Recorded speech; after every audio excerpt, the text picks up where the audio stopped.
Hi, I'm Dawn Damari, and you're listening to another episode of A Teaspoon of Healing. Today, I have a guest with me, Dr. Maiysha Clairborne. Dr. Maiysha is a physician, a thought leader, consultant, and trauma informed communication trainer. Hi, Dr. Maiysha. Hi, Dawn. It's so good to be with you today. I'm looking forward to the conversation. So great to have you today. Thank you for joining the show. Yeah, So, so, Dr. Maiysha, would you mind telling the listeners or the watchers of this video a little bit about your background, your education, and what you do? sure, absolutely, absolutely. Well, I'll say first and foremost, I am a proud mom, and Oh, it's great. what drives a lot of what I do. Actually, the work that I do in trauma informed communication and psychological safety. But my background leading up to that is I am a family physician by training and trained in integrative medicine, which basically is the marriage between our Western medicine and more holistic practices. And so I did that for many years and came upon neuro-linguistic programming, hypnosis, and this process called timeline therapy, which is deep belief coaching in the process. So I actually came upon that very early in my medical career because I had trained in acupuncture and I was doing all the integrative things. I came out of residency, traditionally trained, and I was like, let me get some acupuncture in. Let me learn about food as medicine. Because I like to get to the root cause of things. I also love the brain and behavior. So that's another big thing. And I felt like if I can bring my patients this holistic style of healing, I could really empower them to be at the source of their health and well being. And so along the way, I was coaching patients, and I thought, well, if I'm going to coach, I should be really good at it. And that's where NLP, which is stands for neuro linguistic programming, we could Mhm. talk a little bit about that. That's where hypnosis came into play, and that's where my coaching and master coach training came into play. So doing that for 15 years, I saw that there was a need for me to help my colleagues because in the medical industry, burnout is a very high thing. Mhm. And now coming to know more about it, it's not just in medicine, it's across the board. We're seeing burnout across the board in corporate, just in corporations and things of that nature, leadership. And so I transitioned actually out of medicine to begin coaching moms in medicine to help them find meaning in their careers and to help them deal with burnout. And then that led to me becoming a trainer in this work because I really wanted to not just help people from the standpoint of coach, but I wanted to teach them. So they say, give a man a fish that he eats for a day. Teach a man to fish they eat for a lifetime. And so I was really like wanting to teach people how to fish. Mhm. And that led me into the training of neurolinguistic programming. Then in 2020, the pandemic hit, and there was a transition that happened. And for me, that led me into activism work, that led me into equity work, and that led me into corporations in addition to what I do in the training. And so now I'm focusing on making a difference in with multiple lives by making a difference in organizations, helping them to create trust and safety and well-being inside of the organization. So it still encompasses a lot of what I do around mindset, around belief and thought, around creating trust and safety around trauma and around the origin of our behaviors. Great, and that's very impressive, your background and your education, and Yeah. I love that how, you had gone from traditional medicine to, integrative and holistic, and then training moms in medicine, and just you're right about the burnout everywhere, medicine and everybody. I feel like almost every position out there, like Yeah. corporate positions Yeah. and your equity work. Just wow, so just a great, impressive Thank background there. you. So thank you for sharing that. Yeah. And you're right. We're going to talk about NLP a little bit. I have a couple of questions about that in a little bit. But first of all, on the show, guests often share personal stories of either healing or transformation. And do you have anything that you would like to share from your background? Yeah, absolutely. And it revolves around a little bit my transition in NLP. Well, so I'll share that when I was in the transition around um, getting ready. When I was finding myself, say I don't want to say bored, but like in the space that I knew mentally that I wanted to transition out of clinical medicine, there was this space of how, and there was a space of self doubt, and there was a space of, am I good enough? And this is also around the time where I had my son. So I had my son in 2014. Um, was it 2014?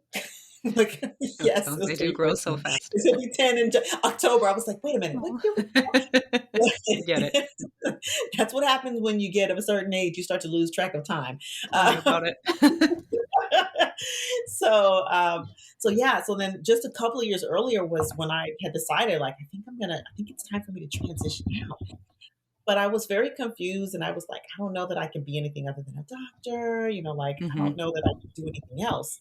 And so when I trained in neurolinguistic programming, particularly when I did my advanced training, we did this we did this this full breakthrough section as part of our master coach training. And what I remember about that was going into it with this immense self-doubt, like this immense sort of like, what am I doing with my life? Right. mhm, And going through and discovering that some of the subconscious conversations that were gripping me were, am I good enough? Or, like just the fear was just like gripping me to move forward.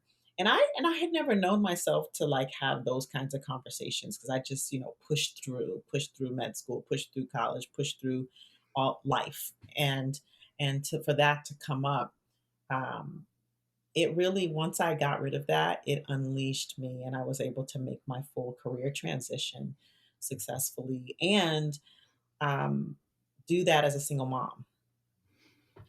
And it was very scary, and it was just the letting go of this whole aspect of people don't want to hear what I have to say. My words don't have power.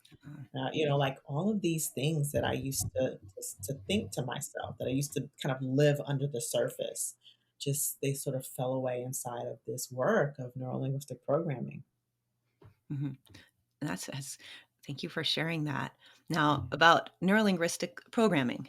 So, I had a guest several years ago in the first season of the podcast, and he had shared stuff about NLP, and it was actually quite a popular episode. People are interested in it, but a lot of people don't know what it is. So, what is neurolinguistic programming?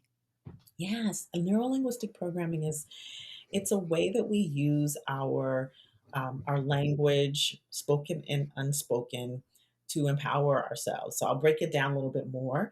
So if you break down the word neuro, it refers to our nervous system, our brain and our nervous system.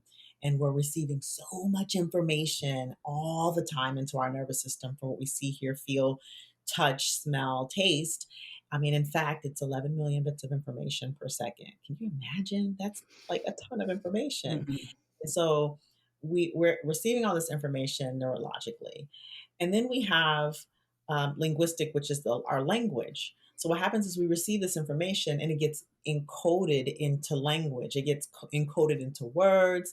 It gets encoded into facial expressions and body language, because of course words are only 7% of all of our communication. So the language is how we encode the input that we get. And then the programs are just the programs that we run in our head. So we're like a machine software. Our brains are like little computers, and they already have these programs. And we're born as babies.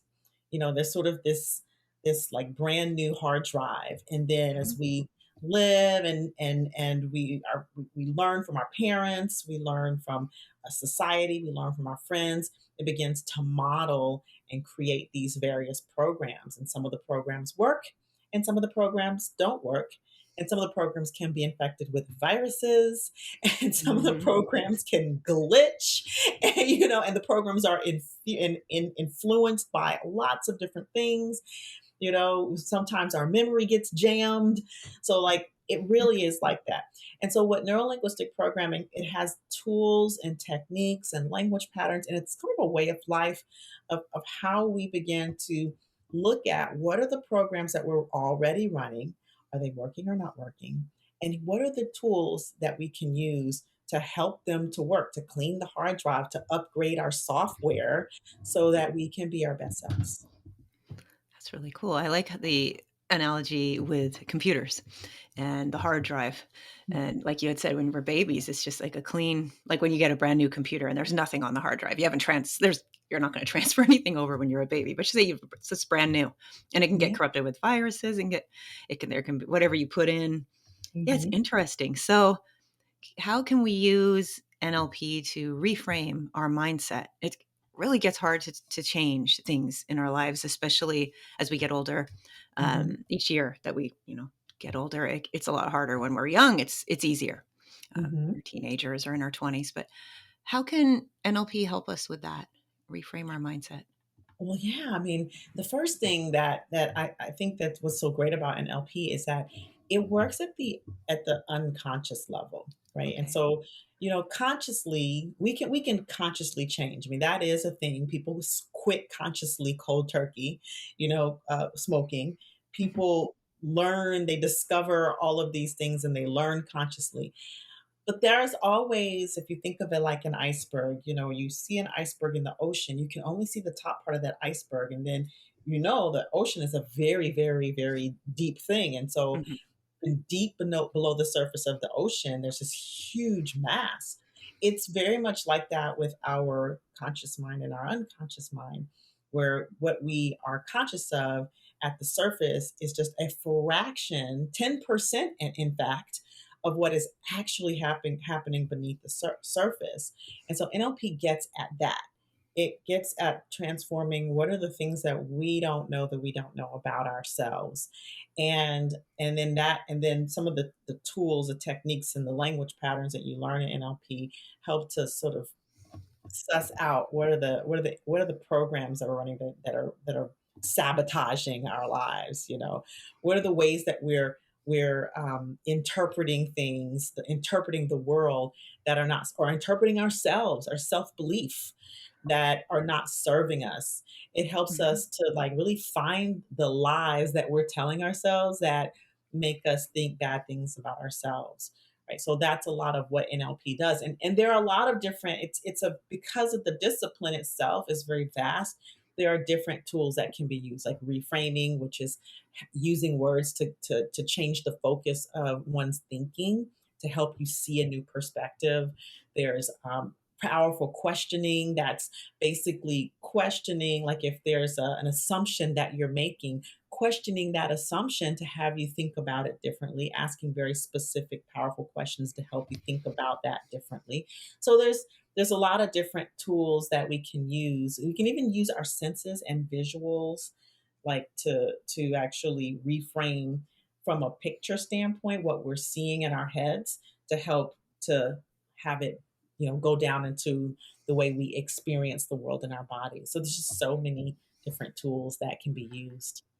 It sounds like it. And so when you find, like you said, some of these, I guess, limiting beliefs, or like you said, they're almost programs that are corrupted or viruses, something that's Mhm. not, basically things that are not helping us.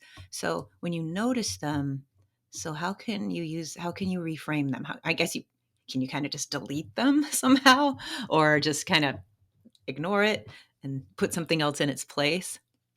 Well, one of the things you can do just initially is to kind of find the source of it. Like if you Okay. notice, you're like, wow, that's not a very nice thing that I just thought about myself to myself, or I said about myself. Then you can ask, you can get really curious, and you can ask, when's the first time I ever heard that? When's the first time someone ever said it to me? Or when's the first time I ever decided that for myself? Because at the end of the day, getting to the source of it Mhm. helps us to then look at it with more curiosity. So let's say, there's this, for example, the my voice doesn't matter. Like when was the first time I ever heard that? Well, maybe it was, I was 5 years old, and Mhm.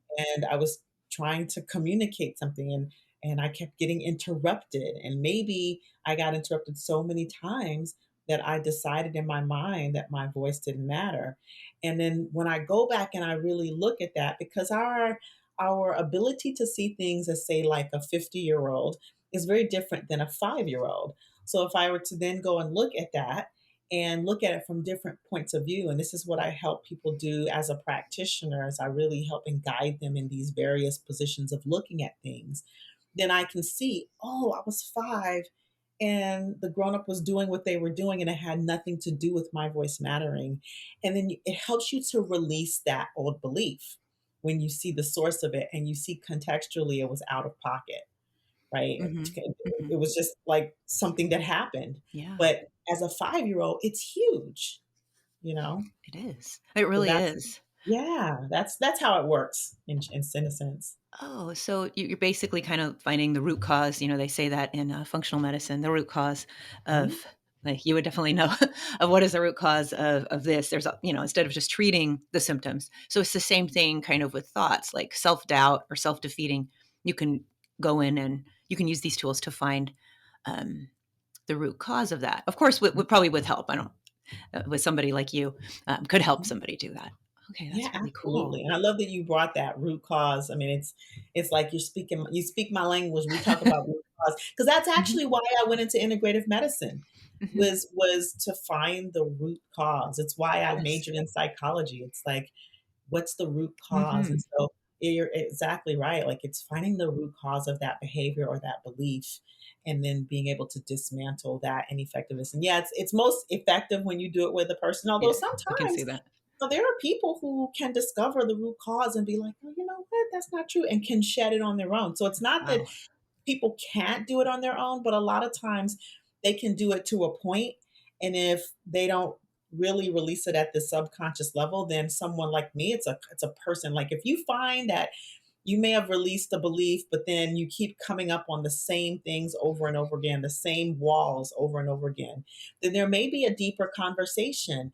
You can only access what you're conscious of, not Mhm. necessarily what you're unconscious of. And so, what I help people do is those people who have, maybe they've even done a lot of personal development work and they notice, you know what, I'm still bumping up the same financial wall or this same career wall or this same, argument with different people or relationship, drama. Then Mhm. that's when we start to look at, well, what's underneath the surface that keeps having you do the same thing over and over? Because there's something unconscious that hasn't been broken. Mhm. Definitely, definitely. And and so this probably also relates to, the victim mindset. We hear that term a lot, and it's easy to get into that. I've been in that Mhm. myself, and it's very easy, very tempting to kind of fall into that. So can these kind of tools help people move out of that Yeah, mindset? absolutely, absolutely. And there's a thing, what we talk about in NLP is, we call it being at the source or being at the effect, right? Because any given time you have a choice. You can be at the source of your life or at the effect. And what some people call victim mindset is really just allowing yourself to be dragged along with life, Mhm. be at the effect. And I want that to be distinguished from being victimized, because Mhm. we know that stuff happens, right? Mhm. Bad stuff happens because there are people who are bad out there and they do Yes. bad things to people. And Mhm. so I don't want I want to make sure I distinguish so that we don't get into this case of victim shaming, because Oh, that's yes. not, that's not trauma informed. Mhm. And I know that's not what you're talking about too. Oh, I know yeah, no, but it's you're good talking that you about brought that up, some though. other It's things. good that you But for brought that up. people who, who may get activated by that terminology, Mhm. that's what we mean is that, like, this being at the effect, being dragged along in life, feeling like, oh, I don't have a choice. I just have to do it this way because, life has dealt me this deck of cards. And, this is the way it's always been done. And, the system and the corporations and right. And we can also acknowledge this is where some polarities come in, some both and come in. We can acknowledge that the system sucks. We can acknowledge that, corporations, there's a dynamic there, right? We can acknowledge a lot of different things that is broken and wrong with the system and with the powers that be. Mhm. And it doesn't take away that we still have choices. So the question then becomes, how do you shift from move from being dragged along with life, right? And as a person who is at the effect all the time and reactive, Mhm. to being someone who's at the driver's wheel and saying, no matter what's going on, moment to moment, I can choose. I can choose how I'm going to deal with this. And how you do that is you make a decision, and it takes practice. You just have to decide, man, I'm on the effect. It feels like, and honoring, it feels like I'm being dragged along with life because it can feel that way sometimes. Yes. But then you can say, you know what, it feels like that. But the truth is I'm not being dragged along with life.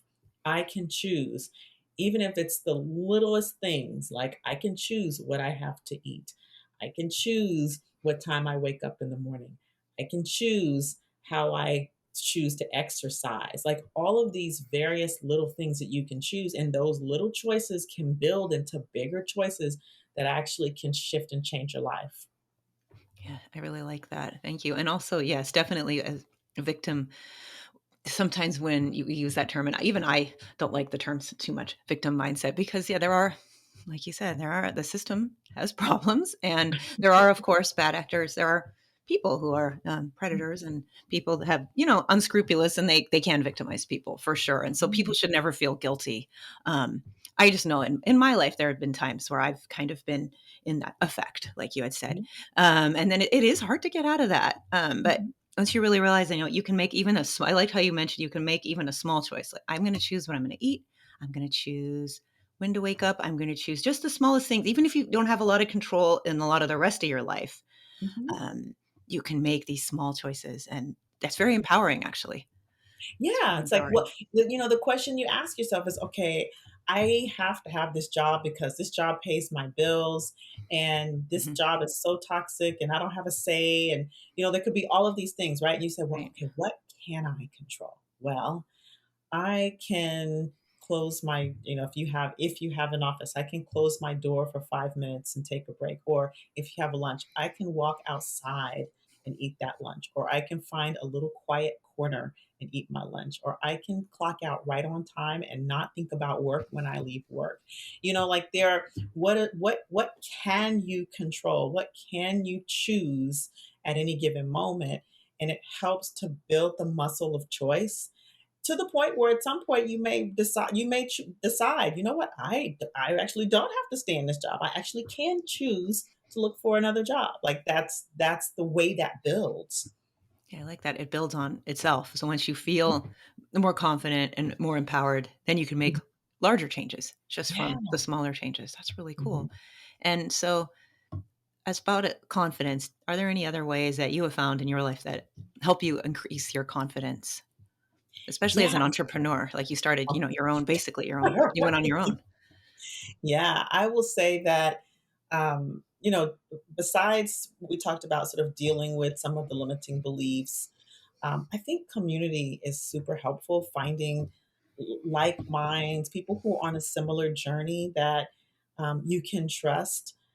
These are people that will remind you of who you are when you begin to backslide. And I'm human. I've been doing this work for over 10 years now, probably even longer, and we're all human, and so like I have those moments of self-doubt when sometimes, and I people that I can reach out to and say, man, I'm just feeling like, is this working? Do people like, is this topic a topic of interest?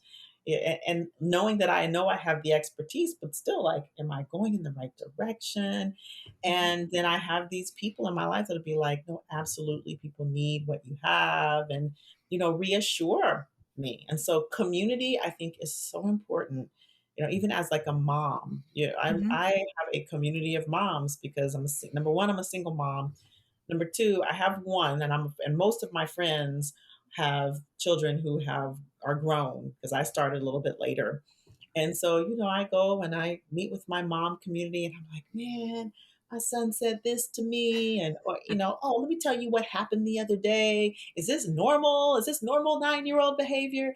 And then I can get reassurance. Oh yeah, yeah, my son did that too. Or yeah, when my son was his age, that's exactly what was happening. You're doing great. And to get that reassurance as okay, I'm not a bad mom, I'm not a horrible mom. Oh, I'm doing something right. So so community can be a very good source. And it's not to say that you need to rely on other people to define your worth. You have to define your own worth. And that starts with digging into where are the limiting beliefs? What are the things that you're already saying about yourself? What are the inherited beliefs that people told you growing up that are not true? So it starts with that. But once you've done that work, it's just unrealistic to think that you're never going to have a doubtful moment in your life again. So that's where you surround yourself with community. So, like 90% of the time, you're good. And then that 10% of the time where you're having a hard time, you have somebody that you can lean on. And the more you have community to lean on, the more confidence it builds in you because you feel like you're not alone. absolutely. That's a really good point to finding that community. And I'm a mom too. My son is 15, daughter is 17. And yeah, Oof. it's Yes. definitely, there are times where you just think, is this, um, what's going on with this? And yeah, people they're all Yeah. sharing, they're all pretty much all saying the same things. A lot of the kids, it's the same thing. So it's Yeah. reassuring. But as far as in business too, as Mhm. somebody who, so if there is someone who's an entrepreneur, so they're going to strike out on their own, it's probably really important to find other people who are other entrepreneurs, because it can be kind of isolating, when you're Mhm. striking out on your own. Like, you don't have to Mhm. deal with coworkers, you have clients, and you also have to just deal with, you're by yourself a Yeah. lot of times. Yeah. Yeah. It can be super lonely. It can be it's entrepreneurship is hard, Hmm. and so it could be, it could be lonely, it could be hard, it can be isolating, and to be in community with other people who are, I hate to say it like this, but who are struggling with you. Yes. It's like we're not alone. And also to be in community with people at different levels, people who have made it beyond you so you can see, Oh, oh yeah, okay. this is what's possible. And then as you get more mature in your entrepreneurship, to see people who are just starting, to remember this is how far you've come and to be able to mentor them. And that will also give you confidence because there's something, a lot of things that as an entrepreneur.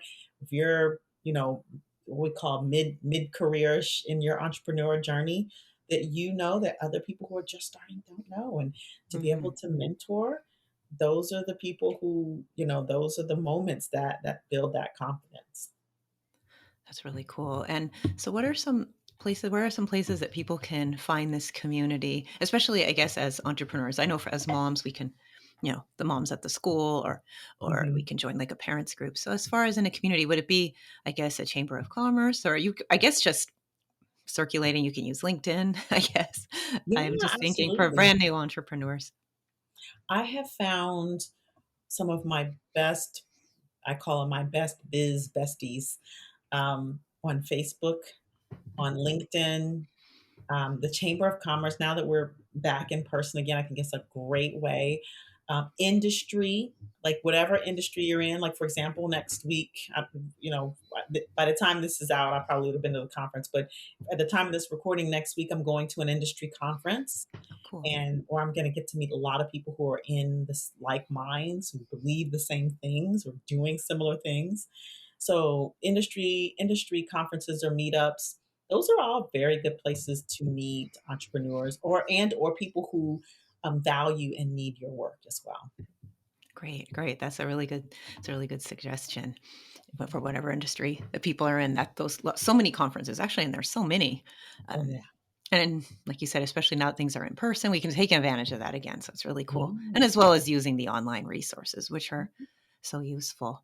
Mhm. So I guess another question related to entrepreneurship, or um, even if someone's not an entrepreneur, if it's just in their career in general, goal setting. What are your thoughts on that? Or what is the best way to set a goal that you can actually meet?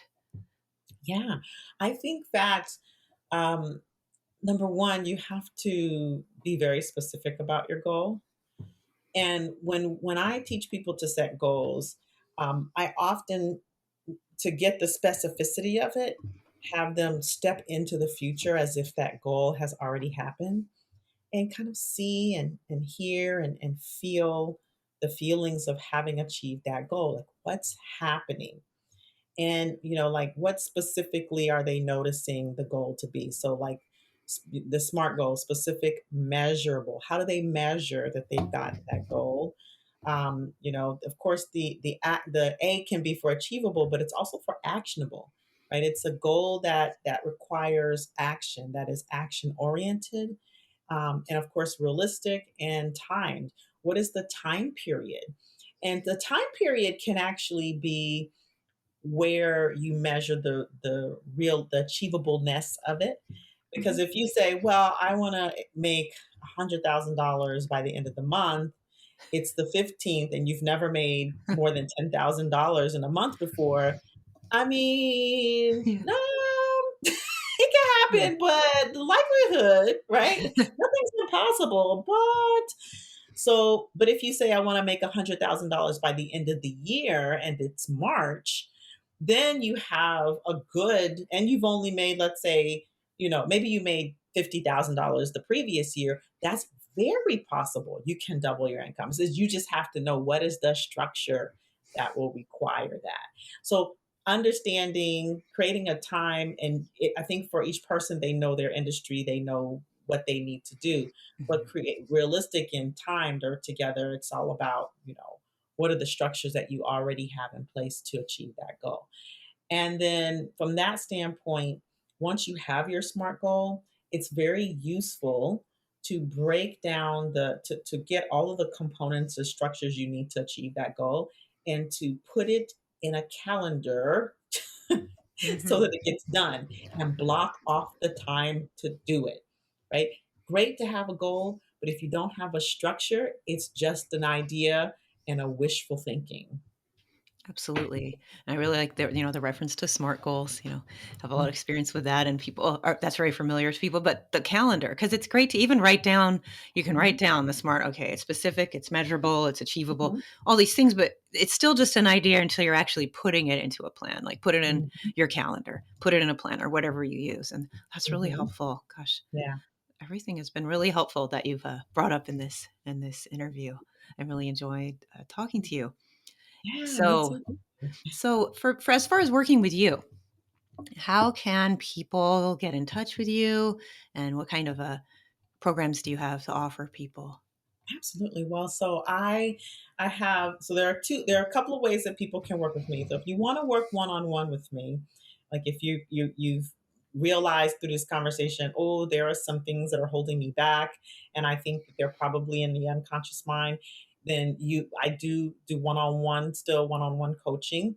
Um, Also, if you're like, man, this NLP thing sounds awesome, I want to learn it, I still do trainings as well. And my training is a virtual training. So it's very convenient for those who may not be able to travel to trainings. And finally, if you're a part of an organization and you're like, man, this communication, like this needs to be in my organization. I want you to come speak for my organization. Then you can invite me in to train your leadership or your staff or something of that nature. So those are the main ways that people work with me, through training, through the NLP course certification, and through one-on-one. All of that can be accessed on my website, which is mindremappingacademy.com. And the when you go to the homepage, it'll direct you. Where do you want to go? Do you want one-on-one coaching? Do you want to invite me to speak? Do you want to get trained and certified? Or do you want to check out the online course, which is Communication That Transforms, for those who want that middle ground? Oh, that's really cool. So everything's on your website. So it's mindremappingacademy.com. And then Mhm. your Mind social Mapping medias, Academy. I did go to your website, so I know all your social media links are there as well. And so people Yes. can stay in touch with you and keep abreast of what you're doing. And Yeah. that's really cool. So we don't have too much time left, but I wanted to know if you had anything that you would like to share with the listeners of the podcast before we sign off. Well, first of all, I want to thank you, Dawn, for having me on. You're It was a welcome. wonderful, wonderful conversation.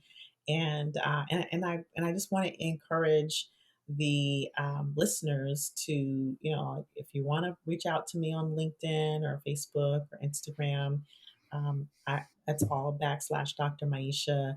And also, I do have a podcast Oh, called cool. Behind Beliefs and Behaviors, and so that's a new podcast that I have. And so, if you want to learn, just kind of like you want to dip your toe in the water, and you're kind of like, well, what else is there for me to follow without having to directly engage yet? That's a great, great, great way to learn more about what I do. And finally, I think the thing that I want to leave the audience with most is to, begin to investigate what's below the surface. What are the programs that you're already running? And how can you begin to find the root cause of those programs? And then the second thing is, don't do it alone. Do it with a coach, or do it in community, because inside of our minds, our own minds, sometimes can be the worst place that we can exist. Hmm. So I think if I were to leave the audience with that one thing, those that would be what it would be. Well, thank you for that. And I agree about that. Sometimes our own minds, we can get into these thought patterns and it's not really helpful. So having that community is really helpful to help us, see more clearly. I really like that. Yeah. Well, thank you, Dr. Maisha, for coming on the show. Really enjoyed this conversation. And everyone, yeah, check out your podcast. What is the podcast name again? It's called Behind Beliefs and Behaviors. Behind Beliefs and Behaviors. I'm going to check that out too. So everybody should check it out. So thank you so much. I hope you have a great rest of your day. Same, you too, Dawn. Thank you. Thank you.